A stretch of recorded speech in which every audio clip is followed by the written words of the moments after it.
Assalamualaikum warahmatullahi wabarakatuh. Perkenalkan, nama saya Lainatu Sifa dari jurusan Manajemen dengan program studi S1 Pendidikan Tata Niaga dengan nomor induk mahasiswa 20041246068 dari kelas offering B. Di sini saya akan mengumpulkan tugas ulangan tengah semester mata kuliah pengantar manajemen. Soal nomor 1.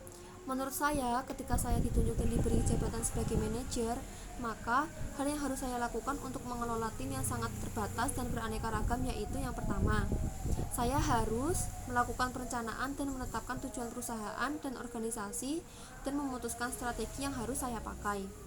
Saya juga harus mengalokasikan sumber daya tim untuk mencapai tujuan.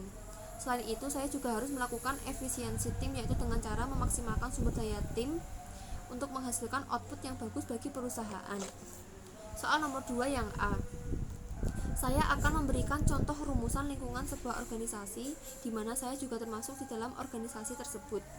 Saat ini saya sedang bekerja di sebuah perusahaan kecil yaitu di toko kue Obi, di mana saya mendapatkan posisi sebagai karyawan tetap. Berikut ini adalah beberapa lingkungan perusahaan yang ada di toko kue Obi. Yang pertama yaitu lingkungan eksternal atau luar perusahaan. Lingkungan eksternal yaitu lingkungan yang berasal dari luar perusahaan yang berpotensi dapat mempengaruhi perusahaan dan organisasi. Nah, dalam lingkungan eksternal terdapat dua lingkungan yaitu lingkungan eksternal mikro dan lingkungan eksternal makro. Lingkungan eksternal makro yaitu mencakup ada para pesaing seperti Dea Bakery, Citra Kendedes, Singosari Bolu Malang, dan lain-lain. Itu merupakan pesaing atau kompetitor toko kue Obi. Yang kedua yaitu para pelanggan, yaitu pelanggan baru maupun pelanggan lama toko kue Obi. Yang ketiga yaitu pasar tenaga kerja, yaitu para karyawan. Yang keempat yaitu lembaga keuangan. Nah, di sini toko kue Obi bekerja sama dengan Bank BRI dan juga BMH Malang dan lain-lainnya. Yang kelima yaitu instansi perusahaan. Nah, toko kue Obi harus mendapatkan izin BPOM maupun MUI. Yang kedua yaitu lingkungan eksternal makro, yaitu mencakup pertama kondisi ekonomi seperti tingkat inflasi, pendapatan daerah, dan pengangguran. Yang kedua yaitu kondisi politik dan hukum. Toko kue Obi harus patuh terhadap aturan-aturan hukum pemerintah seperti membayar pajak. Yang ketiga yaitu kondisi sosial dan budaya, yaitu trendy. Seperti trendy toko kue, seperti trending kue seperti Galich, Korean Bread seperti itu. Yang keempat yaitu kondisi demografi yang mencakup umur, kelamin, populasi, lokasi, strategis. Yang kelima yaitu teknologi yang mencakup handphone maupun sosial media yang lainnya. Yang terakhir yaitu globalisasi. Nah, globalisasi ini yang paling berpengaruh dalam perusahaan. Yang kedua yaitu lingkungan internal. Lingkungan internal adalah kekuatan-kekuatan yang ada di dalam perusahaan dan organisasi. Nah, lingkungan internal ini mencakup ada pekerja atau karyawan, dewan komisaris, pemegang saham atau para investor. Dan yang ketiga yaitu lingkungan umum, yaitu faktor yang mempengaruhi keseluruhan kegiatan perusahaan secara tidak langsung, yaitu seperti ketersediaan bahan baku perusahaan. Soal nomor 2 yang B.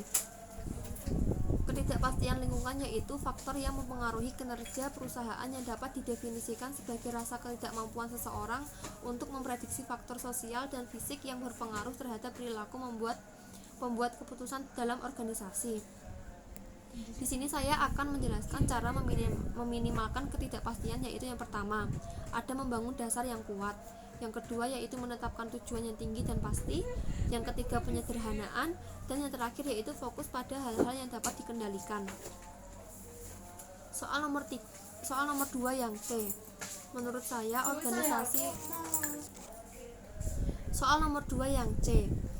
saya organisasi harus dapat bersaing secara global agar perusahaan dapat selalu hidup dan harus mampu unggul dengan perusahaan yang lainnya.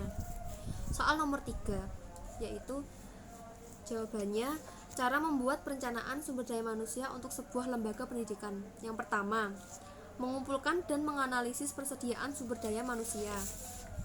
Yang kedua, mengembangkan tujuan perencanaan sumber daya manusia. Yang ketiga, merancang program-program yang dapat memudahkan jalannya organisasi. Dan yang terakhir yaitu mengawasi dan mengevaluasi organisasi sumber daya manusia. Soal nomor 4. Menurut saya, struktur yang cocok yaitu memakai struktur organisasi fungsional, karena fungsinya dilakukan berdasarkan fungsi manajemennya seperti pemasarannya, keuangan, maupun produksi. Soal yang terakhir yaitu nomor 5, jawabannya yaitu maksud dari setiap strategi yang ditetapkan akan berdampak pada perubahan struktur organisasi. Struktur yang paling diinginkan adalah berbeda-beda, tergantung masing-masing organisasi, dan dalam suatu organisasi sekalipun struktur itu akan berbeda dari waktu ke waktu. Struktur organisasi memberikan stabilitas dan kontinuitas yang memungkinkan organisasi mempertahankan kedatangan dan kepergian orang-orang dan untuk mengkoordinasi hubungannya dengan lingkungan. Misi dan tujuan menyeluruh suatu organisasi akan membantu menyusun rancang bangunnya.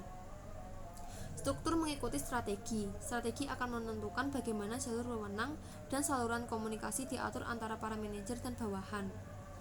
Aliran kerja sangat dipengaruhi strategi, sehingga bila strategi berubah, maka struktur organisasi juga berubah. Sekian presentasi jawaban dari saya. Sekian dan terima kasih. Wassalamualaikum warahmatullahi wabarakatuh.